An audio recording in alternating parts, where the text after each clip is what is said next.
Look, I get it. You got $7.32 to your name, and your Facebook ads are draining cash faster from your bank account than your ex on a Sephora shopping spree. But that's all going to change as you stop testing products like a Neanderthal with CBOs and interest audiences that honestly haven't worked since 2022 for testing products, and instead go to my bulletproof low-budget testing strategy that will give your products the best chance of working without lighting your wallet on fire. Now, the biggest reason why I hate CBOs for testing products is because you're not giving each ad a fair shot of working for you. Typically, this is what it's going to look like with a CBO, where you're spending anywhere between $100 to $200, and most of your money is going to get funneled into one ad set, and the other ones will be completely neglected. I mean, in this ad set alone, I had 4 different image ads going on that each are getting around maybe $1 to $2 in spend, and that's just simply not enough money to know if a creative is going to work for you. Now, you may be saying, well, Facebook's choosing to spend money on this ad, therefore it's the best one. Well, after analyzing over 30 of my students' accounts, we found out that Facebook can be wrong. It will spend money on creatives that it believes has the best chance, and usually it's right, but there are definitely cases in which ads will get completely neglected, and then when I force spend to them in an ABO, they end up outperforming the original ad that got all the spend in my CBO. So I personally believe that you can't rely on Facebook to make that judgment and be 100% right. It's not going to be. So you need to make sure that each creative has a fair shot of working, and that's what you can guarantee with an ABO, because you're guaranteeing spend in that ad set to each one of the creatives. So that's why I always recommend that. And the reason why I don't like interest was a concept that Facebook came up with over 10 years ago because they were trying to appeal to Google advertisers that were moving to Facebook. But when you really think about it for 2.5 milliseconds, what does an interest do? It restricts your audience size from potentially 50 to 100 million people down to usually an audience of 5 to 10 million, so cutting it by 1/10. And when that happens, it's more expensive to advertise, and you can't scale to as many people because your audience size is smaller. So why would I want to spend more money to get my ad shown, and if it ends up being a winning ad, have a smaller potential pool of people to show my ad to? So inside of here, I'm turning off catalog ads and I'm turning off CBO. Now, going to the ad set side of things, we are going to do website,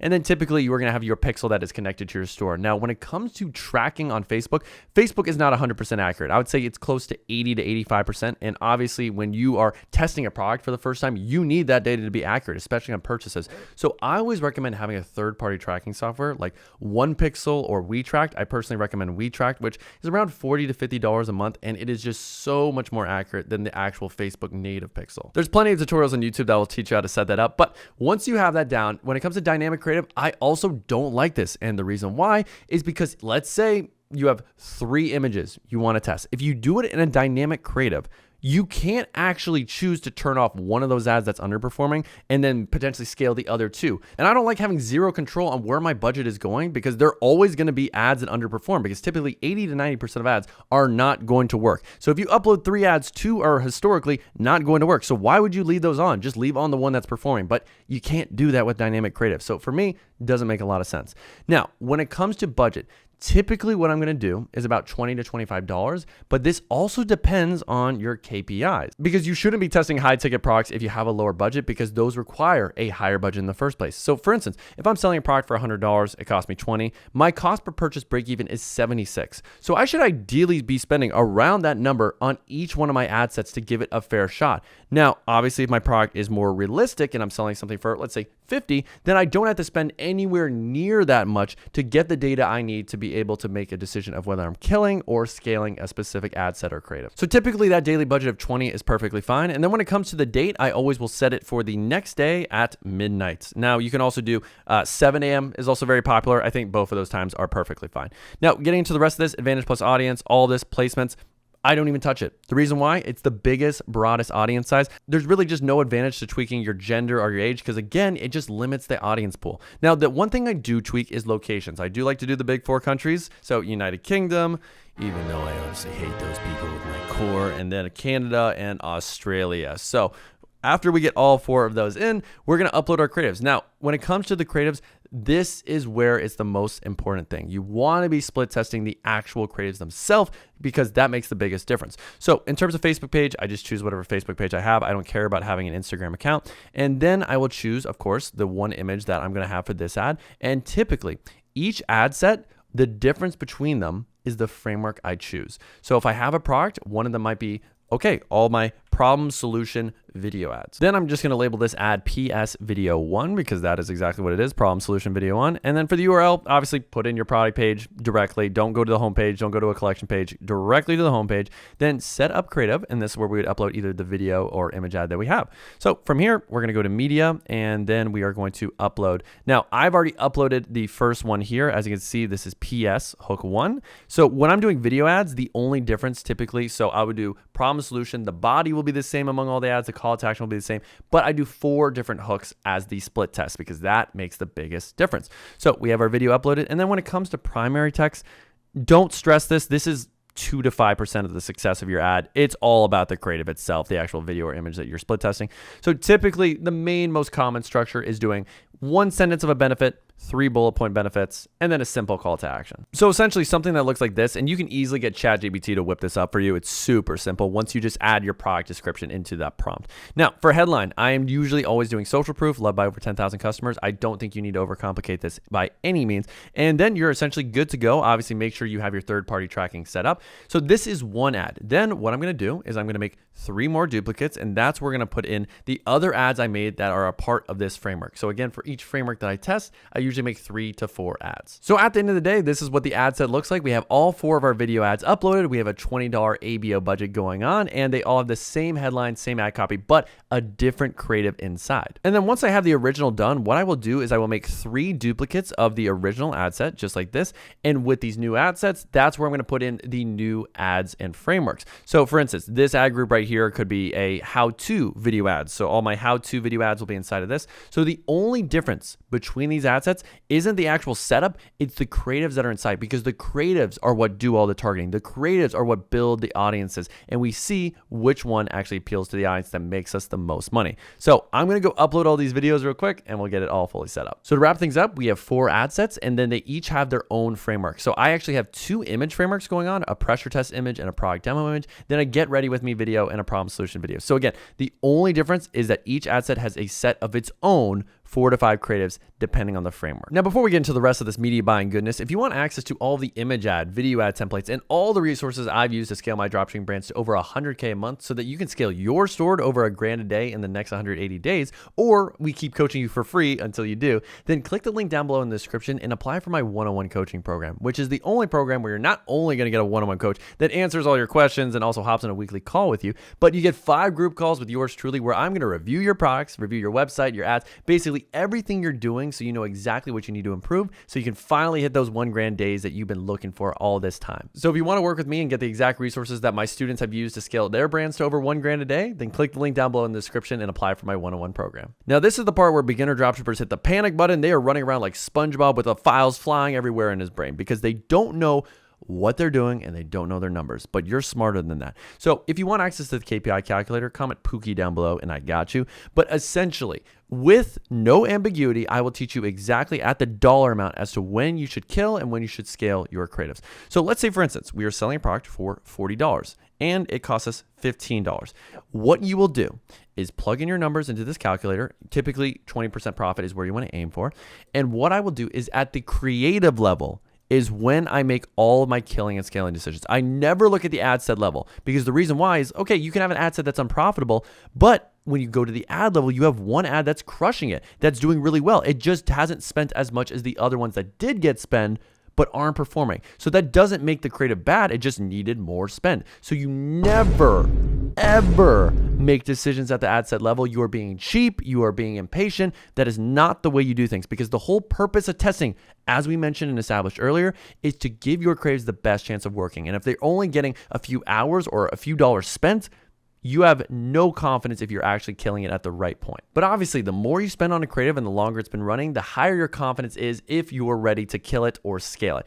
But you don't have an unlimited budget here. We don't have a bajillion dollars we can spend on each creative. So when we look at these numbers, at a 20% profit target, I need my creatives to be getting me a cost per ad cart at $6.54. So that is typically the second milestone. Now, my first milestone is at the creative level. If I've spent $4. This is a universal rule. It doesn't matter what my numbers are. If I've spent $4 on a creative and it doesn't have multiple link clicks, so at least 2 link clicks or an add to cart or a purchase, I will kill it. I have very rarely seen an ad that has spent $4, had one link click or has no link clicks, and ever actually performed. So that I feel perfectly fine with killing at that early stage. But after that, let's say you do have some creatives that spend $4 and they have multiple link clicks, then the first milestone is at $6.50. If that creative does not have an add to cart, I am turning it off. So you can see that theoretically your ad set half the day in could have a budget of, let's say, $10 spent, and it might spend 6 of that on one creative, and because it didn't get an add to cart, you ended up killing that creative, and now the other 3 are going to get the rest of that budget for the day and the rest of the budget for the next day, so you can see if those end up performing better. Now the next milestone, let's say you do have a creative that does get an add to cart at $6.50. Now it needs to get an initiate checkout for $10 or less. If it doesn't do that, I'm killing it. And then the final metric, if a creative has spent $15 and hasn't gotten me a purchase, I'm going to kill it. So you're really not spending that much money. At the absolute max, if every single one of these creatives get an ads card and initiate checkout, okay, you're going to be spending about $60 on this ad set total. And if you do that across the 4 ad sets, okay, that test ended up being about $240. But typically what's going to happen is from these 16 ads, around 3 or 4 of them will actually get an ads card. And then those 3 or 4, we're going to let spend to $15. And then we'll see if they get a purchase or not. But in total, you're most likely with this strategy going to spend about $100 to $150, which for a product test, to be able to test that many creatives and still equally give them all a chance to get spend and actually succeed for you, that is a really, really good use of your money. Now, when you're setting up your columns, make sure you have the exact metrics as me because it instantly increases your ROAS by 5x and your Riz and Aura at the same time. Now, some of these metrics are custom, like hook rate and hold rate. Now, you may be wondering, how do you actually create a custom metric? Well, all you do, go to custom like this, create a custom metric, and then that's where you would put in specific percentages. So, for instance, for a metric like hook rate, this is just gook rate. Okay, that sounds like a racist slur, I mean, but it would be 3-second video plays divided by the total number of impressions. Now, for hold rate, the metric's a little bit different. All it is total, so 100% video plays divided by the 3-second video plays. So video plays at 100% divided by this 3-second video plays would be your hold rate. So looking at the rest of the metrics, I just look at this essentially like a funnel. So for instance, well, what happened is you are going to spend money. You are going to get some CPM, which is your cost to show to 1,000 impressions. Frequency is something I look at just to see where my ads are being shown in the funnel. Typically, if a frequency is below 1.2, these are top of funnel ads. They're not used for retargeting. Now, of course, unique link clicks. I think that's better than actual link clicks because link clicks double track. So let's say you have one person who visits your website, but they visit multiple times. Then with link clicks, they will track that as 3 or 4 link clicks when it's really one person. So I think unique link clicks is a little bit more honest at the end of the day. Landing page views is how many people that actually click your link land on your page, which is a great indication of your speed score on your website. Because typically, if your drop off is more than 10 to 15%, then that is obviously a lot of eyeballs you're losing out because your website's taking too long to load. Now, obviously, the other metrics here, CTR, typically with CTR, on most winning ads, I will admit it's around 3% or higher. So right here, 2.3%, we got 3.9. That's not too bad. We have some add to carts here. So let's actually break down what I'm looking at here. Now, I killed this ad set at $7. Shame on me because you cannot make a decision usually on a creative level at a high enough confidence level when I haven't spent that much money. But in comparison, when we see these ads right here, they've all spent at least $30. Now, if I use the method I just taught you, I would have saved so much money on this test because I let these run for a little bit too long because we actually recently developed this inside my 101 program of this media buying strategy, which we absolutely love. It saves so much money and it's just so concrete. It leaves no ambiguity as to when you should kill. So if I was to apply these numbers to it, realistically, okay, add to carts. None of these bottom 3 got any add to carts. So 34, 60, 31. Yeah, ouchies, that hurts. You know, Ethan does have some spare cash, I guess, to just throw away. But I should have killed these at around $7 instead. And I would have saved, close to $100. Now on this specific product page, I already had all my add to carts go directly to checkout. So I'm kind of counting those exactly as the same thing. So essentially, if I did get an initiate checkout, which I'm counting it as this, then I will let it spend to $15. Now with this creative, it had multiple add to carts, but had no purchases. So again, what should have happened is I would have cut it at 15 instead of 38, saved a lot of money, but still had given that ad a fair shake to actually prove itself. Now you may be wondering, what do I do when I have new ads that I want to test? Well, all I do is basically the same exact process where I will create a new ad set and then whatever ads I have, so let's say I have a set of 5 new ads I want to test, I will just drop all 4 or 5 of those ads inside this new ad set, set the budget at $20 to $25 a day, and you just repeat the same exact process of letting those get spent, analyzing the numbers, and obviously cutting ads once they reach a certain milestone, but didn't get the metric that we needed of an add to cart, initiate checkout, or a purchase. So now let's talk about those juicy scaling strategies of going from a few purchases to obviously 50 plus purchases or even 100 plus purchases with your winning creatives. So for me personally, When I have a creative that has 2+ purchases and is profitable, that's when I start the scaling process. So typically the first scaling move that I always recommend is going inside your ad set and then increasing the budget by 50%. So if I'm at $15 a day, in this case, I would go up to around $22, maybe even $25 if I'm feeling a little bit frisky, but typically the best thing to do is around 25 to 50% budget increases every single day that your ad set and your creative is performing. So if I bumped this budget from 15 to 25 and it performed well, I got another purchase, then I would bump up the budget again from 25 to potentially 40 the next day. And let's say, for instance, okay, I bumped it from 25 to 40, but next day didn't perform well at 40, I didn't get a purchase, then I'll bump the budget back down to 25 and let it prove itself again. So typically I'm raising budgets and decreasing budgets every single day based on what happened on the previous day. But that method of scaling obviously takes a lot of time. So actually my favorite method of scaling, even on a low budget, is taking the ad set that has your winning creative. I'm gonna make either 2 or 3 duplicates of the original ad set, and it will just be that winning creative getting all the spend, because obviously that's what we wanna do. We wanna figure out how much money can we profitably spend on that winning creative, because some creatives can spend thousands of dollars every single day and be profitable, while others can only spend a few $100s, and that's still perfectly fine. That is a reasonable business right there. You can still scale to $1,000 a day, which is one creative. So from here, do we change anything? Not really. I'm just going to make sure, okay, we're starting the date at midnight of the next day.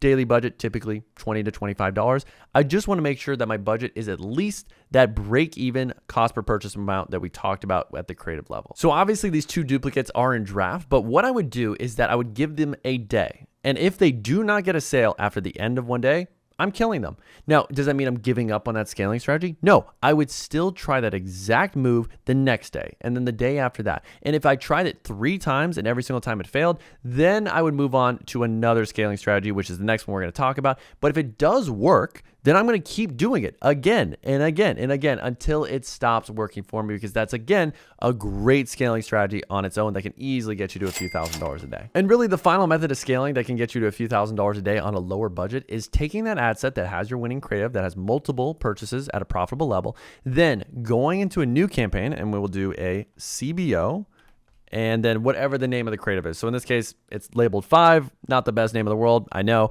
but we're gonna click duplicate. And then from here, this scaling method is, again, the same process. It's just putting more budget into a creative that's already working. We're trying to find out how much money can we spend and do it in a profitable way. So for this method, I am gonna do a CBO. I think CBOs are great for scaling, not for testing, because with this method, we are forcing the budget into one creative. So CBO makes sense, ABO doesn't really.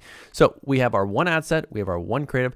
Now, sometimes I will make multiple ad sets, so like having 2 to 3. Now, you may be wondering, what's the point of that? Because essentially, again, they're all getting the same spend. Well, it's just because when you do create multiple ad sets inside this campaign, so in this instance, we have 2 ad sets inside this new CBO scaling campaign, they're going to hit different pockets of people. And that's why even if you have the same ad multiple times in the same campaign, they're not going to perform the same, because they are hitting different pockets of your original audience. Your original audience is probably millions of people, but your ad is going to show to a few thousand of those millions, and then the same ad will show to another pocket of 1,000 people. So it's obviously going to interact. It's going to get different data, and some ads will perform great and some ads won't perform well. So I typically, with this CBO scaling method at $100 a day, it can be $50 a day, whatever you're comfortable with, do 2 to 3 ad sets, but they all have that same winning creative. So every time I get a new winning creative, I just repeat this process. So the more winning ads you have, the more you're going to be able to scale.